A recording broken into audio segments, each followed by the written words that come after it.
float, punch, glide, slash, dab, ring, flick, press.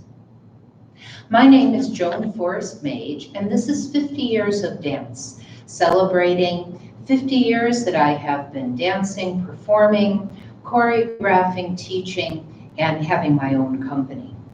So in 1988, I was investigating what was this system that I was coming up with, which is now called the Life Force Arts Method. And I knew that it was very powerful, and people were having tremendous experiences with it. And so I went to Columbia College Dance Therapy Program and talked to Alice Levy there, who was a teacher of the Laban movement analysis that was taught as part of the basis of the dance therapy program. And she very graciously allowed me to come and audit her class at Columbia College. And of course, I had studied some of Rudolf Laban's work earlier in 1979. He had created, and Rudolf Laban lived in the early 1900s and was a dancer and theater person and teacher, great teacher, who's actually, his system is used throughout England. The classes there of his movement are taught in the public schools, or I think they call them the private schools, but the schools in England.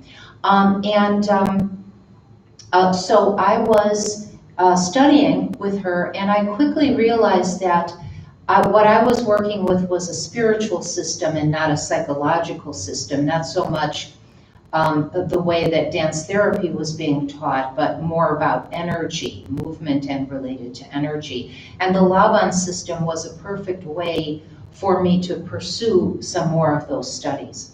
So I decided to go to the Laban Institute of Movement Studies in New York, and I became what's called a CMA, a Certified Movement Analyst. So that was between 1989 and 1990.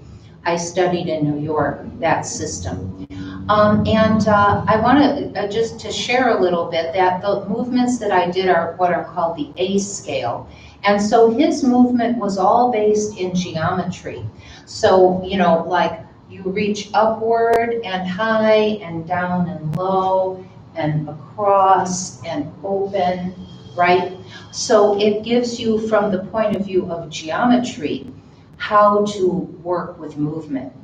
And if you recall what I was saying earlier about when I couldn't dance, I was injured, I would sit and watch dance classes and observe. And so a lot of what we did in the Laban Institute was to observe people moving, and that is tremendous learning, right? For example, one of the things that we did, we had to pick a very simple movement that we could observe people doing repetitiously. So the movement that I picked was people getting on elevators. So, you know, just watching like several hundred people, maybe within a 2-hour period or hour period, and how they would step onto an elevator, and describing that in terms of Laban movement analysis. One of the things that Laban also had was what are called the efforts, which are the dynamics. So are you strong or are you light, right? Lightweight. So weight, time, space, and flow. Flow would be free flow or bound flow, right? Time would be quick or sustained.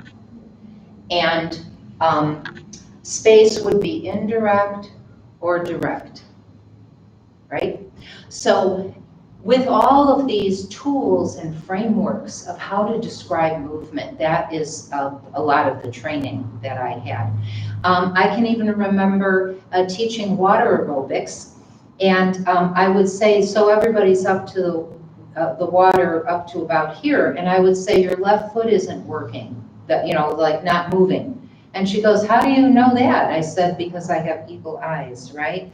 But actually, that's the Laban training. To be able, I can look out the side of my eye and tell what somebody's doing, right? And how they're placed and where they're standing on their leg and all of that kind of stuff because of that kind of observational training. So, thank you.